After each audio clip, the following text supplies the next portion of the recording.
The anime begins with our protagonist, who, the moment he opens his eyes and regains consciousness, immediately realizes that everything around him is completely dark. The first thing that crosses his mind is a question: where is the light? He also wonders where he is right now, and whether this could possibly be his room. That's when he notices a faint line forming above him, slowly illuminating the darkness. The light weakens just enough for a crack to appear. As soon as that happens, he panics, because beyond the crack, he can make out what looks like a forest, or perhaps a jungle. This only confuses him further, as he has no idea how he ended up in such a place. Unable to move at all, he can only ask himself, what in the world is going on? Suddenly, a status window appears in front of him, stating that his race is Dragon Egg. Before he can even begin to process that information, a mysterious voice unexpectedly speaks to him, explaining that the status screen has been activated and that his abilities are displayed as easy-to-understand numerical values. The protagonist assumes this voice might be able to answer his questions and tries to gather more information. It is then that the system informs him that this is thanks to a skill called Divine Voice, Level 1, which provides information about his current status, his items, and also explains any changes to his condition. Hearing this, the protagonist asks if this is some kind of video game. However, the system immediately responds that Divine Voice, Level 1, does not grant access to that explanation. From this, the protagonist assumes that if he manages to level up, his questions might finally be answered. So, he changes his approach and asks who exactly is speaking to him. Once again, the system responds coldly, stating that Divine Voice, Level 1, does not grant access to that explanation. This repeated refusal clearly unsettles and frustrates him. Desperate for answers, he asks again who the voice is and where he is right now, but the system once more refuses to respond to those specific questions. Angered by this, the protagonist begins to panic and struggle, causing the egg he is inside to wobble violently. Moments later, it loses balance and falls from the tree it had been resting on. After hitting the ground, he realizes just how far he fell. Seconds later, the system notifies him that he has acquired a new skill, Fall Resistance. Although this should be good news, the protagonist focuses on something far more alarming. He has lost 1 HP point. His health now reads 4 out of 5. Suddenly, the system announces that he has obtained a title, Clumsy. Infuriated, the protagonist demands that the system stop making fun of him. Moments later, the egg begins rolling uncontrollably downhill, sending him into a brief panic as he has no way to stop himself. When it finally comes to a halt, he looks through the crack in his shell and realizes he nearly fell into the water below. As he looks closer, he sees his reflection and confirms without a doubt that he truly is an egg. As he stares at the horizon, lost in thought, he complains that none of this makes any sense, unable to understand what is happening to him or why he is here. Recalling how RPGs usually work, he assumes that by accumulating experience and levels, he should eventually be able to evolve. That thought leads him to a troubling possibility, that he may need to defeat enemies. The idea feels absurd, considering he is nothing more than an egg. After a while, he suddenly stops, sensing something ahead. Carefully rolling closer, he peeks out while hiding behind a tree. Unable to see it clearly, he assumes it is some kind of insect, but this is enough for him to realize that he is not alone in this place. He then uses status on the creature, revealing that it belongs to the dark worm race and carries the title Egg Eater. Needless to say, he does not like the sound of that. As he continues reading the information, the worm notices his presence and immediately shows its hostility, charging straight toward him. Fearing that its intention is to devour him, the protagonist barely has time to react. As the creature lunges at him, he instinctively rolls away at full speed to escape. As he keeps moving, he complains about how persistent this predator is. No matter how far he rolls, it refuses to give up the chase, forcing him to consider that defeating it might be his only option. Seizing a moment of momentum, he jumps, and while airborne, he uses status on his enemy once more. The result confirms his fear. The worm has more HP than he does, making a direct confrontation a terrible idea. Because of this, he decides that creating an opening is the only way forward. Spotting a small cliff ahead, he places his trust in his ability to survive a fall from that height. When he reaches the edge, he suddenly stops. The worm takes the bait and lunges at him, attempting to devour him, but at the last second, the protagonist twists his body and narrowly dodges the attack. As a result, the worm plunges off the cliff. To finish the job, the protagonist throws himself down as well, crashing directly onto the creature's body and making the fall even more brutal. After slamming into the ground, he confirms that he also took damage even though the worm's body helped cushion the impact. Next, he waits, hoping that this strategy has finally killed the monster. However, his hope is crushed the moment the worm pushes him off and reveals an overwhelming thirst for blood. The protagonist desperately begs for it to fall asleep already, and, as if answering his plea, the worm collapses once more, this time showing no signs of life. Having defeated it, the system informs him that he has gained 12 experience points and that his title, Walking Egg, grants him an additional 12 bonus experience points. The protagonist begins to think that if he can gain experience by defeating enemies, then this truly must be a game. But as he reflects on that thought, the system delivers another announcement. The Dragon Egg has gone from level 1 to level 5, reaching the maximum level and unlocking the opportunity to evolve. Hearing this, the protagonist is stunned. When the system asks if he would like to view his available evolution evolutions, he accepts without hesitation. Upon his confirmation, the system presents him with two evolutionary paths. One is called Baby Dragon, and the other is Drake. Seeing these options leaves him conflicted, unsure of which path to choose. Suddenly, the system begins explaining the Drake evolution. It is a smaller species, and while it is small by dragon standards, it is still larger than a bear. Another important detail is that its fire breath is feared by adventurers. The protagonist admits that having this kind of information explained so clearly is pretty amazing, and he asks the system to tell him about the other option. The system then lists the traits and notable details of the baby dragon, such as the fact that its meat is extremely tender, making it a prized delicacy when properly seasoned. On top of that, it is quite weak, with short claws and underdeveloped fangs. However, it possesses tremendous potential, with multiple possible evolutions, although most of them end up being hunted down by adventurers or other monsters. Faced with this information, the protagonist can't help but complain. He finds it depressing, especially since it initially sounded more like a culinary guide than an evolution path. Taking all those drawbacks into account, he immediately rejects that evolution, believing that the Drake seems far more balanced. Suddenly, a different voice echoes directly inside his mind, urging him to become strong. The message repeats itself several times. The voice goes on to say that only one path lies before him, the path to the summit, and that great expectations have been placed upon him, so he must not disappoint. Caught completely off guard by this sudden message, the protagonist wonders if what he heard was divine voice, the same system that informs him about his status and abilities. The system then notifies him that the divine voice skill has advanced from level 1 to level 2. Immediately, the protagonist asks whether the voice he just heard was the result of reaching level 2, since it sounded entirely different from the system's usual responses. But when no answer comes, he starts to wonder if he heard that message because he had described the Drake as a balanced evolution. Unable to get the thought out of his head, he repeats the message to himself, trying to analyze its meaning, that only one path lies before him, the path to the summit. As he focuses more deeply, he comes to a realization: the baby dragon actually holds greater potential, capable of evolving into countless kinds of dragons. In comparison, the Drake appears to offer far fewer possibilities, making it likely that its evolution would eventually stagnate. After several minutes of reflection, he finally makes his decision. He tells the system that he will choose Baby Dragon, declaring that he will not regret the path he has chosen. Immediately afterward, the egg cracks open as his body undergoes a sudden transformation. He has evolved from a dragon egg into a baby dragon. The system informs him that thanks to his title, Child of the Dragon King, level 1, all resistances below level 5 are enhanced. He also acquires several new skills: Dragon Scales, Baby Breath, Hiss, and Bite. After taking a moment to examine his new appearance, he checks his stats and realizes that they have skyrocketed. However, even after evolving, his HP and MP have not fully recovered. This makes one thing clear: whether he evolves or not, he still needs to rest. An important lesson to learn. He then approaches the worm's corpse and offers it his thanks, acknowledging that thanks to it, he was able to break free from his shell. Suddenly, his stomach growls, demanding food. As he stares at the monster's body, hunger sets in, making him realize that his body wants to eat it. Though confused at first, he understands that this is his dragon instinct, something necessary to regenerate and to fight again. He then recalls the words of that mysterious voice, the one that urged him to grow stronger, and he becomes convinced that he must continue to strengthen himself. With a shift in mindset, he casts aside his doubts and begins devouring the monster's corpse, even as he complains internally about how disgusting the act feels. The next day, he wakes up feeling surprisingly refreshed, having slept comfortably. The first thing he does is head toward the water to look at his reflection once more. It is then that he realizes the truth. He has been reincarnated into this world, now existing as a newborn dragon. On top of that, the world itself seems to function like an RPG. He can gain EXP to level up, and even evolve. However, he has no memory of who he was before. Although he believes he was once human, he has no idea what he did, or even whether he was a man or a woman. As these thoughts cross his mind, monsters like the one he fought earlier begin creeping up behind him, stalking him from the shadows. Yet instead of feeling fear, he calmly prepares himself and begins the hunt. In an instant, he leaps onto one of them, slashing it apart with his claws. As he continues defeating them, he gains experience with surprising ease. After all, he is far stronger than before. After exterminating several of them, the system notifies him that the baby dragon has advanced from level 1 to level 3. He then begins using Baby Breath, allowing him to incinerate multiple worms at once. By defeating even more of them, the baby dragon reaches level 7. As the battles continue, he earns the title Striker, followed shortly by the skill Dragon Fist. He repeats this hunt without pause, and upon reaching level 15, the protagonist feels satisfied, convinced that he is steadily approaching the summit. At that moment, he becomes distracted by an unpleasant thought: whether he will have to eat more of these monsters. Just remembering the taste and texture makes him feel nauseous. Because of that, he wonders if he can try eating something other than insects. Unfortunately, he learns the hard way that the mushrooms in this forest are extremely dangerous, making it a terrible mistake. Despite that, the system informs him that he has acquired the skill Poison Resistance, and that the title Clumsy has increased from level 2 to level 3. From there, he continues roaming the forest, intent on finding new prey. Suddenly, he notices something ahead: a level 6 gray wolf, who whose stats are clearly inferior to his own. As he begins to chase it, he fires his fire breath, followed immediately by Dragon Fist, more than enough to completely incinerate the wolf. Approaching the corpse, he notices that the scent rising from it resembles that of roasted meat. Acting on instinct, he blasts it once more with his breath, turning it into properly cooked meat. After taking a bite, he continues eating without stopping. It tastes far better than anything he had consumed before, exactly what he needed. Sometime later, he reaches level 20. As he rests, he reflects on the fact that his next evolution will occur at level 25. While it doesn't seem too far away, he can already tell that leveling up is becoming slower with each step. While preparing the meat he plans to eat, he is suddenly distracted by strange sounds coming from somewhere nearby. Although he can't understand the words, he clearly recognizes it as human language. Because of that, he moves closer, carefully observing them while staying hidden. Judging by their clothing, he comes to the conclusion that this truly is a fantasy world. On top of that, he believes that despite being a dragon, he looks rather cute, so things should be fine. By checking each of their status screens individually, he realizes that while they are weak on their own, as a group, they could be stronger than him. After giving it serious thought, he decides to approach them in a friendly manner. As soon as he does, he asks them not to hurt him, explaining that he is not an evil dragon, all while putting on the most adorable expression he can manage. However, when he puts on his cute act, the adventurer at the front signals the girl beside him to step back. Then, he flashes an unmistakably hostile smile. In his eyes, the protagonist is nothing more than another horrible monster. Without hesitation, the adventurer slashes his sword through the air, sending a ranged blade attack straight toward him and carving a deep wound across the protagonist's chest. Unable to communicate properly, he begs them for mercy, insisting that he is not their enemy. But before anything can change, the mage fires an offensive lightning spell, dealing even more damage and leaving his body completely paralyzed. While he lies defenseless, the system notifies him that he has acquired the skill Magic Resistance. Even as he tries to flee, his body refuses to respond. In that moment, he realizes that he has failed, because to them, he is nothing more than an enemy or food. Trapped in such a hopeless situation, he calls himself a fool, wondering why he ever believed a dragon could befriend humans. Worse still, he mocks his own struggle, breaking out of his egg and evolving, only to end up with a pathetic fate like this. Even so, he repeats one thought over and over: he wants to live. He doesn't want to die. Using every last ounce of strength he has, he drags himself across the ground, desperately begging for help. When he finally runs out of strength, tears spill from his eyes as he pleads for mercy, knowing full well that they cannot even understand him. Just as the swordsman raises his blade to deliver the finishing blow, the girl suddenly steps in front of him, blocking the attack and speaking to him instead. The protagonist can't understand a single word of their exchange. From his position on the ground, all he can tell is that the girl seems to be protecting him, even though he has no idea what is happening. When he regains full awareness, the first thing he feels is a gentle, soothing warmth. Looking more closely, he realizes it is magic, and that she is the one healing him. The girl says something, and the protagonist barely manages to make out that she is asking if he's alright. He is deeply shaken that she would help him, a dragon, and he feels overwhelming gratitude. In the end, the swordsman and the mage let it go without further resistance. As the protagonist checks her status, he learns her name, Miria Miliania, a terrestrial human. He also notices that she has almost no MP left, yet despite that, she still used her healing magic on him. Another thing he realizes is that once he recovers, she will leave. Even though the paralysis is slowly fading, he chooses to remain still for a little longer. As a result, the system notifies him that he has acquired the title Liar. A short while later, Miria says something to him, and at that moment, the protagonist gains the skill Grecian Tongue. He takes this as a sign that the higher this skill levels up, the more he will be able to understand her, something he eagerly looks forward to. That brief moment of peace is suddenly shattered by a terrifying roar. It is followed by the screams of other humans, making it clear to the protagonist that something is terribly wrong and that the enemy is incredibly powerful. Without hesitation, Miria rushes toward the danger to help them. In response, the protagonist grabs onto her clothes, not wanting her to go, fully aware that judging by those screams, there is nothing she can do. He also knows that with no MP left, she won't be able to use her healing spells. As if she understands the message he is trying to convey, she gently shakes him off and moves forward anyway. This fills the protagonist with desperation, especially since he is still unable to stand due to the lingering paralysis. Certain that they cannot defeat this monster, he forces himself to rise, believing that there may still be a chance to change the outcome if he joins the fight. When he finally reaches the scene, he realizes that the monster is a rock drake, classified as rank C. It has 197 hit points, while he has only 38 out of 72 remaining. Even so, he refuses to be intimidated and quickly surveys the area, spotting Miria lying on the ground beside the drake. At that very moment, the monster notices his presence and shifts its attention toward him, catching him completely off guard. After dodging an attack, he immediately hides behind some bushes, knowing that if that rock dragon gets near him now, he's seriously going to die. He sees that Miria is still alive, and the rock dragon has spotted her, so it's heading straight for her. However, once again, the divine voice speaks to him, and this time, it is telling him to run away, because he's going to die if he doesn't. He's already well aware of that, because he has zero skills or stats that can beat that rock dragon right now. The MC knows that the divine voice is right, especially seeing how huge that dragon truly is, but he can't help but remember the way Miria saved him without hesitation. He knows that he has to do this, so he immediately runs straight for the rock dragon before it reaches Miria. Using his rolling skill, he dodges one of the attacks, and the divine voice lets him know that he has received the title King of Evasion. The MC tries to focus on the battle, and notices that the old man who was with Miria didn't make it. On the other hand, the other man is still alive, though he's unconscious and bleeding, with only 5 hit points left. The rock dragon attacks again, but the MC knows that he has to do something to save them, so he decides to use his rolling skill to get its attention. His plan is to get it away from here, and then come back and help those two, but the task proves to be harder than he thought. The rock dragon manages to hit him with a long-range attack using a skill called Tremor that's impossible to evade. This leaves him without many options, but he tries to think about any other ways. When the rock dragon uses Bite, the MC decides to use his Fire Punch to attack, and this manages to do some damage. The rock dragon recovers the HP lost in just a second, but he knows that this is his chance, so he decides to take Miria and run away. There's still the other guy, but he knows that he can't save them both in his conditions, so he'll save the girl at the very least. The rock dragon tries to attack again, but its giant size makes it much slower, which allows the MC to run away with the girl. Once they're far away, the MC puts her down for a moment to check her vitals, and notices that her HP went down because of the blood loss. He thinks about using some healing magic, but decides to focus on getting her to a safe place first. The MC tries to remember which direction she was coming from when they first met, and his sense of smell helps him perceive the scent of humans. Without wasting any time, he carries Miria and runs, following the scent of humans. However, he stops as soon as he perceives a different smell. Knowing that grey wolves are approaching, he runs as fast as he can because he doesn't know how many of them there are. Soon enough, he realizes that they're multiplying, and he ends up surrounded by them. Having no way to escape, he puts Miria down and tries to fight them despite how many they are. Miria remains unconscious, but the loud noises make her open her eyes for a brief moment, and she manages to see him fighting the wolves. She loses her consciousness right away after that, and the MC carries her on his back after he defeats all the grey wolves. Even though he managed to defend her, he truly is at his limit now, and the exhaustion barely lets him move. Fortunately, he eventually finds a human village, so he tries to call someone for help. However, his desperate words sound like the roar of a beast to humans, who quickly approach him with weapons. He tries to ask them for help, but he only gets stabbed on his leg, and the humans clearly only see him as a monster. The MC desperately tries to explain that he just wants to help the girl, but when he sees the hostility in their eyes, he understands that there's nothing he can do to change that. That's why he gently places Miria down, making sure she's okay before leaving, hoping that they can take care of her. After he runs away, the humans decide to remain vigilant, saying that the monster might come back and attack them. They quickly take care of Miria, and the MC is content with that, knowing that she should survive now. He's deeply injured now, but realizes that a dragon is a dragon, no matter where it's at. As he walks away, the divine voice tells him that he has received the title Itty Bitty Hero, Level 1. 2 days after what happened, Miria finally wakes up in the house of a girl named Marielle, who tells her that she had to treat her wounds. Marielle confesses that she hasn't used such powerful white magic in a while, but it seems that she's mostly healed from the worst of it. She also informs her that she was out for a good 2 days, but she should still sleep for a while longer. Miria decides to listen to her and lies back down, thinking that someone must have brought her back to the village. Now that she knows that Miria is okay, Marielle freely complains, because she can't even count how many times she told Daz not to invite any trouble. Miria then asks her where Daz and Grants are, because they were with her when they faced the rock dragon. Marielle pauses for a moment and then informs her that Grants is dead, and they found his corpse in the woods. It looked like he was bludgeoned to death with a rock. Marielle blames Daz for what happened, because no one in their right minds would pick a fight with a rock dragon. Miria asks her what happened to Daz, and Marielle tells her that they have yet to find his body, but it seems safe to assume that he was eaten. Miria tries to process the information, but it doesn't take her long to realize that she's the only one who survived, and guilt hits her right after that. She immediately starts crying and blames herself for what happened, saying that if she had just stopped Daz, this wouldn't have happened. Marielle tries to comfort her and tells her that it's honestly a blessing that even she alone came back to them alive. Daz was the type to never listen to anyone after all, so she shouldn't blame herself for that. Miria continues crying and tells her that Daz wasn't a bad person, and he was always the first one to get rid of the monsters that strayed into their village. A lot of the kids adored him too, because his actions were admirable and he was strong. However, one day, one of the villagers challenged him, saying that he couldn't beat a rock dragon. Daz didn't take that very well, and Miria saw the whole thing when another villager told him that he's the one who got scared and ran home. Daz tried to remind them that that happened years ago, and told them that he could definitely beat one if he tried now. The villagers asked him not to even try, and reminded him that he had no one to drag along with him this time. Despite their warnings, Daz was already decided, saying that he would beat a rock dragon soon. Soon enough, he decided to team up with Grants, and approached Miria to tell her that he got permission from Marielle to hunt a rock dragon. This was clearly a lie, but Daz even told her that since Marielle was busy, she said they should ask her for help. Miria had her doubts, and asked them where Marielle was at the moment, wanting to hear that from her in person. However, Daz simply told her that Marielle was already gone, on because she had business in the next village over. Miria hesitated for a moment anyway and tried to remind them that the rock dragon is the strongest monster around the village, so Marielle said to never, under any circumstances, engage with one. She also warned her that she shouldn't help, even if he wanted to go hunt it. Daz took this the wrong way and asked her if she was saying that he was lying, putting her in a difficult position. Trying to convince her, he told her that Grants was there when Marielle gave them permission. That was clearly also a lie, but Daz warned her that they would go for the rock dragon, even if she didn't go with them, and there's a chance he and Grants are going to die if she doesn't. Miria had no other choice but to accept after that, falling straight into Daz's trap. After hearing that story, Marielle mentions that Daz's own pride cost him his life, and it lets her see that humans make the wrong decisions for such trivial things. She asks Miria to be careful and not to make the same mistake, because it can cost her her life as well. Miria agrees and wipes her tears, but Marielle finally smiles and tells her that it's impressive that she escaped and made it here with such serious wounds. Miria immediately sits up after hearing that and asks her if someone didn't carry her here from the forest. Marielle gets really confused at that and reminds her that they found her getting attacked by a monster just outside the village. Miria tries to explain that she was attacked by the rock dragon in the forest, and that's when she lost consciousness, so there's no way she could have come here by herself. Marielle tells her that that's ridiculous, because no one in this village would risk wandering in the forest alone at night. She was out cold on the outskirts of the village, and they say she was attacked by a monster there, so Gregory drove it away. Miria is clearly confused, because she doesn't remember anything at all, but Marielle explains that humans can lose their memory after suffering a huge shock, so perhaps that's what happened to her. Miria considers that option, but she manages to remember seeing a baby dragon fighting against a pack of grey wolves. She immediately asks what the monster next to her looked like, but Marielle tells her that she has no idea, because it had already run away by the time she got there. Miria decides not to say anything else, but deep down, she starts wondering if it could have been that dragon from before. Some days later, the MC wakes up in the middle of the woods and realizes that all his wounds are better now. He knows that resting heals him, but it's still crazy to him how he recovered from so much damage. It's clear that dragons are built tough, because if he was human, he probably wouldn't have healed so quickly. He just hopes that Miria is okay by now, and remembers how powerless he felt when he saved her. Even though he evolved and felt like he had gotten stronger, he realized that he actually hasn't at all. If only he had been tougher, perhaps things would have been different, and maybe he could have beaten that rock dragon. That's why he knows that he has to get stronger, and he doesn't waste any time either. So he soon decides to find a pack of dark worms to fight. He ties a dark worm to a tree, and this attracts all the dark worms around. When they're all gathered around the trap, the MC immediately jumps at them, crushing them in seconds. He proudly says that he made use of their Call Allies skill to set a trap, and it worked like wonders. The divine voice tells him that he has received the title of wrongdoer, and the MC feels like that's a little harsh. He clarifies that he won't use this method again after this, but he'll use these dark worms now to reach the next stage of evolution sooner. Without wasting any time, he starts fighting the dark worms, defeating them one by one in a matter of minutes. The divine voice informs him that he has received 24 EXP, and soon enough, it informs him that he has received 48 EXP more. The MC doesn't stop and continues exterminating these dark worms without mercy. He uses Dragon Punch against them and manages to get rid of the majority of the dark worms in no time. Once they're all down, he tells them that it was heroic of them all to rush to help their friend in trouble, so he will always remember their noble sacrifice. Finally, he turns the last dark worm into ashes with his fire breath, and that helps him reach level 25. The MC cheers, and the divine voice lets him know that he has met the requirements for evolution and has maxed out his level. Now that he has met the requirements for evolution, the divine voice asks him if he would like to view the evolution tree. The MC excitedly accepts, and the divine voice shows him all the evolutions available. He's got 5 whole different options this time, though there is a disturbing one mixed at the end called Young Plague Dragon. The other options are Kid Marble Dragon, Kid Dragon, Mini Angel Dragon, and Mini Dragon. He hesitates before deciding which one he should pick, wondering what the difference between Mini and Kid and Baby and Little is. He is also curious about that Young Plague Dragon option as well, and it is making him have a hard time deciding which one to choose. All his confusion is gone the moment the divine voice decides to speak, saying that regarding the evolved forms of certain monster types, Little does not describe the stage of evolution, but rather the size limitations of that particular species. The MC is a little surprised that the divine voice is answering his questions for once, so he decides to listen carefully. The divine voice tells him that while Little types experience faster stat development, they have less evolution paths and abilities compared to the Baby types. Thanks to that explanation, the MC quickly understands that Little types grow faster and therefore survive easier, but they are a bad choice in the long run. That's why he apparently made the right choice, becoming a Baby type instead. The divine voice continues explaining that the Kid type is a higher ranked version of the Baby type. On the other hand, Mini types have less evolution choices, but enjoy the benefit of having a stable evolution tree. That part is clear enough, so the MC decides to ask about the Young Dragon type now, but the divine voice apparently has nothing to say on that one. Knowing that he won't get any further explanation, he assumes that it is probably close to what the Kid type type is. Still, he will have to get a detailed explanation of each choice before he chooses. The divine voice informs him that Mini Dragon has the same small stature as the little dragon, but its individual growth is slow and has limited evolution choices. However, in exchange for that, many of its future evolutions feature great potential. The MC mentions that he's not a fan of slow growth and limited evolution choices, so he asks the divine voice to tell him more about the next one. The divine voice informs him that Mini Angel Dragon is a dragon that has obtained protective spirit and swears to live for the sake of others. While it can make use of numerous white magic spells, its fighting ability is not very high. The MC sees the title skill of protective spirit and mentions that it looks like the evolution path may vary based on the title. There aren't many possibilities for mini types,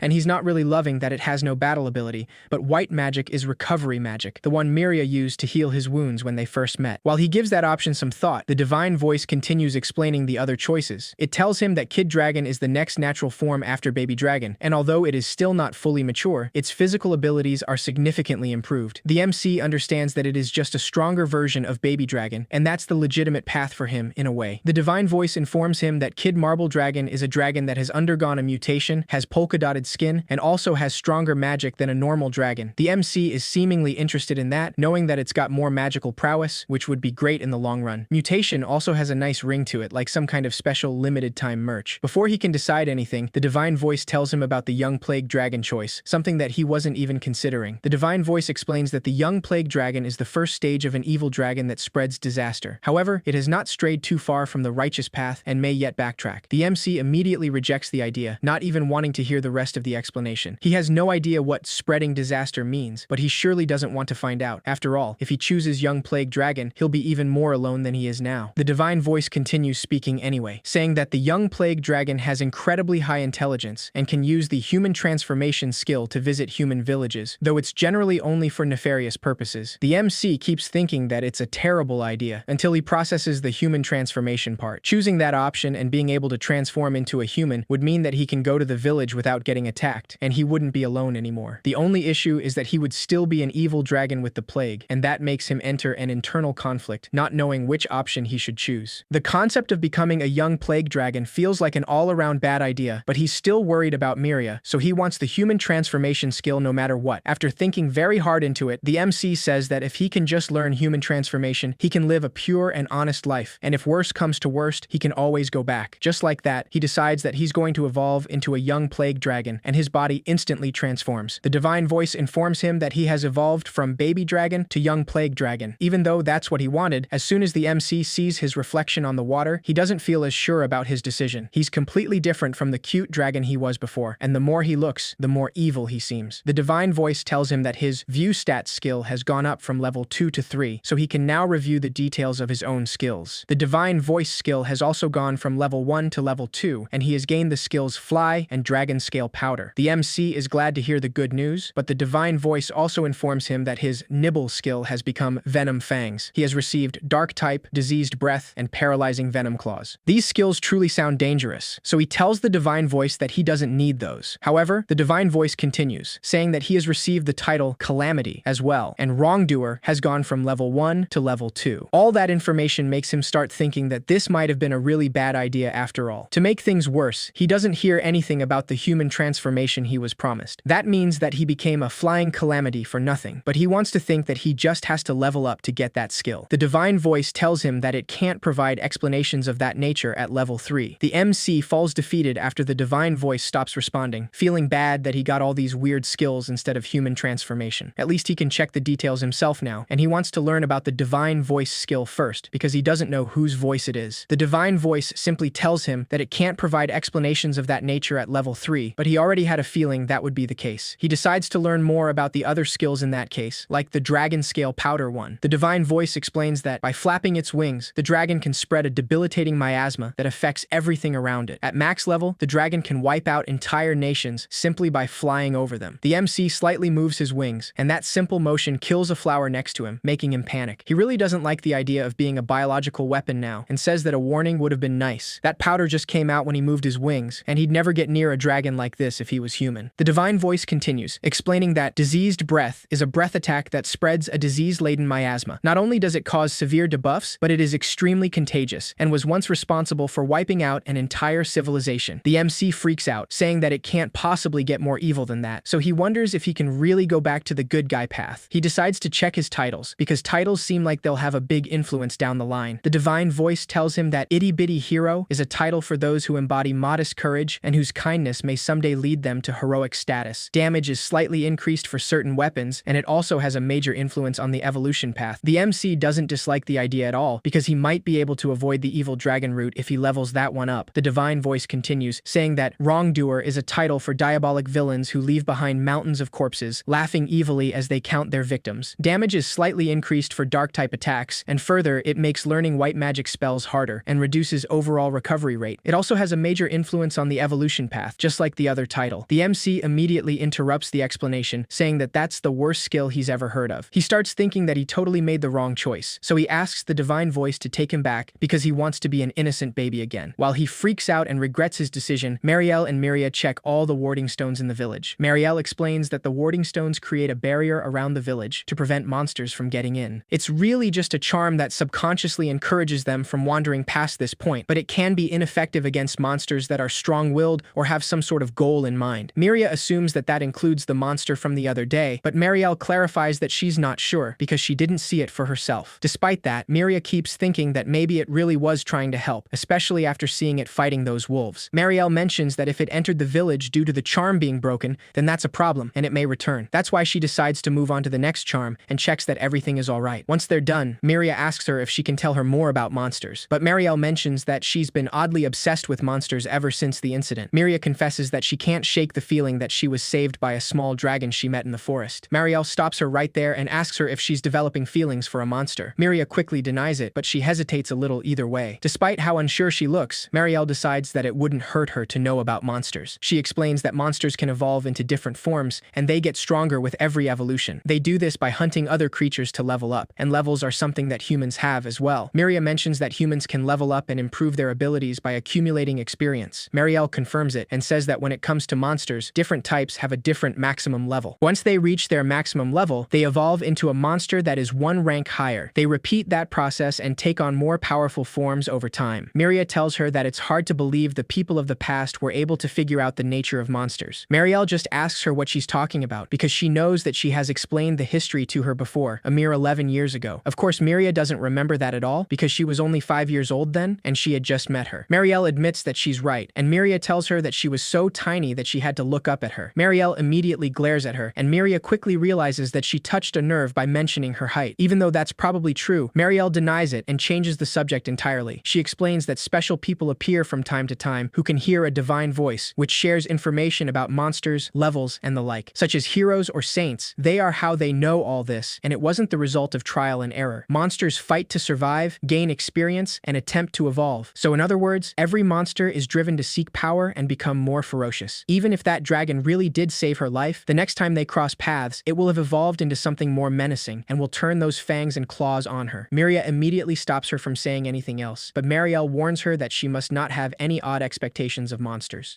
Meanwhile, the MC decides that he'll level up super fast and get back on the right track because he's going to be a hero, not a demon king. For starters, he wants to learn human transformation and go to the village because he'd like to see Miria again. Without wasting any time, he tries to find some weak monsters nearby to gain tons of experience. However, walking suddenly becomes difficult, and that's when he notices that there are threads around his body, stopping him from moving. A huge monster appears right behind him just then, but that's not the kind of spider he was expecting. The MC quickly checks its stats and finds out that it's a really strong Taranturage. He doesn't think he can beat it right now, but before he can even attempt to escape, the spider shoots its webs towards him. He immediately uses baby breath to burn the threads, but his own body also catches fire. As he rolls on the ground to put out the fire, the divine voice informs him that he has gained the skill Fire Resistance. Once he manages to put out the fire, he stands back up and quickly checks the spider to see how much damage it took from his attack. The monster still has 62 hit points out of 78 total, so his attack wasn't as effective as he hoped. He then decides to use his claws against the spider, using his paralyzing Venom Claws skill for the first time. After attacking the spider continuously, he quickly backs off and checks its stats, seeing that it now has 42 hit points. The Taranturuge's status says that it is burned, slightly paralyzed, and completely enraged, which can't be good. The MC doesn't understand how it still has half of its HP, and he's clearly worried that he just pissed it off. That definitely can't be a good sign, so he decides that he has to run for it now while it's paralyzed. He immediately runs away with his rolling skill, but to his bad luck, the paralysis soon wears off, and the enraged spider chases after him. Just then, he remembers that he has the fly fly skill, but his small wings don't let him get so far. He's really confused that he can't actually fly and assumes that his level is too low. He doesn't have much time to think because the spider is about to catch him, so he goes back to his rolling skill to escape. After a whole 10 minutes of rolling, the spider is still chasing after him, and it's not showing any signs of exhaustion at all. The divine voice lets him know that the skill roll has gone from level 2 to level 3. That gives him some hope, so he starts believing that he's going to make it out of this, because he's way faster now. The divine voice tells him that he has gained the title Chicken Runner, and the MC immediately asks if it's calling him a coward. He clarifies that he would fight the spider if he thought he stood any chance of winning, but this is not the case. The situation worsens when he notices an incoming cliff, and he knows that a drop like that will kill him for sure. He wonders if he should turn right before the edge, but then thinks that he can simply escape if he just makes it to the other side.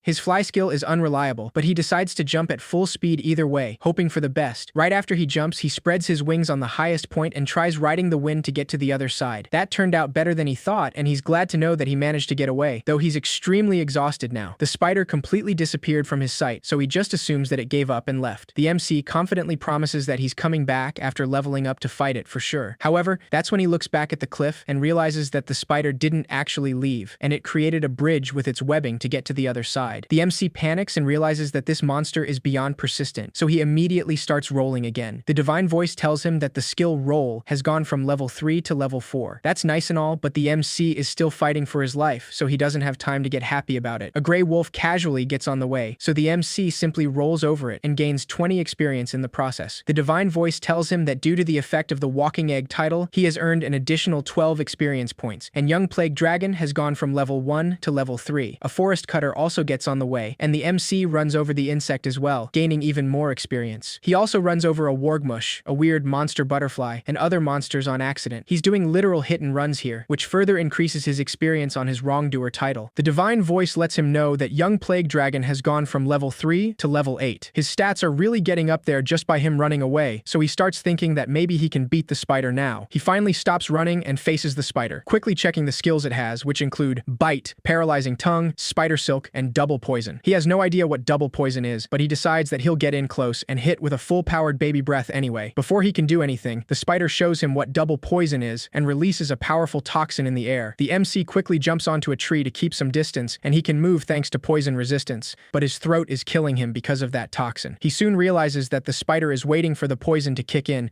because it doesn't know that he's poison resistant. That gives him a great idea, so he decides to cough and fall off the tree, pretending that he's dying. The spider soon falls into his trap and jumps to attack him right away. Even though his throat still hurts, the MC doesn't hesitate and uses baby breath against the spider, knowing that it can't avoid it when it's airborne. He finishes the spider with a strong blow with his tail, and the divine voice informs him that he has gone from level 8 to level 14. The MC feels satisfied, because beating that tough monster made his level really shoot up. The divine voice informs him that the skill baby breath has gone from level 2 to level 3, and he has acquired the skill Dragon Tail. He excitedly waits for the divine voice to mention the skill that lets him be a human, but once again, it simply stops responding. That makes him feel hopeless again, wondering if there is something he needs to do first to learn human transformation. It was a really exhausting day, so he just decides to eat something and rest up somewhere. Fortunately, he finds a nice-looking cave, and since it's apparently empty, he quickly gets in the cave and makes a fire to cook something for dinner. He's happy to have grilled meat for dinner, but it smells kind of gamey, unfortunately. Just then, he remembers that he found some fruits earlier, and they have a pretty good smell, almost like pepper. When he puts the juice on the meat, it gets rid of the gaminess, and the slightly spicy aroma and flavor makes it so good that he wants to eat even more. Thanks to that, he manages to enjoy his meal, and he decides that he'll make this cave his base, and he'll start gathering that red fruit. It's a little too wet and sticky to use as seasoning though, so he'll try drying it outside, because that might also help with preserving it. The divine voice informs him that he has gained the title Mr. Chef, though he starts feeling like his private life is getting broadcasted, and asks the divine voice to stop acting like a commentator. After stuffing himself with food, the MC wonders if he can get popular with the villagers with his home cooking. He quickly discards the idea, because no matter what feasts he prepares, looking like an evil dragon will scare them off for sure. He was a little cute as a baby dragon, but with the intimidating appearance he has now, he bets even Miria wouldn't recognize him. The MC blames himself, saying that this is what he gets for thirsting after that human transformation skill, and now he's totally stuck in the enemy of mankind storyline. While he regrets his decision once again, Miria finds out that Bertz, one of the villagers, saw Dawes at a pond right outside the village. He didn't notice him, and just kept walking deeper into into the forest until he disappeared, though. Gregory notices Miria's concern, so he reminds her that what happened to Dawes and Grants isn't her fault. Miria assures him that she's fine and quickly runs to inform Marielle about this, wanting to search for Dawes. Marielle immediately refuses, saying that she absolutely can't go into the forest and they can't afford to risk her life or that of anyone else in the village. Miria tries to insist, but she gives up after hearing Marielle's harsh reprimands. Seeing her sad expression, Marielle tries to comfort her and asks her not to worry because she'll ask the guild to investigate and adventurers should come to help in due time. Miria apologizes for being so unreasonable and decides not to argue any further. The next day, the MC feels completely recovered after a good night of rest, but he finds a strange moving puddle near the river. When he tries to check its stats, his head suddenly starts hurting, and the divine voice tells him that the view stats skill can't provide such specific information at level 3. The MC doesn't understand what's going on because even his eyes are burning. The divine voice lets him know that the view stats skill has gone from level 3 to level 4. Thanks to that, he finally manages to open his eyes, but everything is too blurry and he still has no idea what this monster is.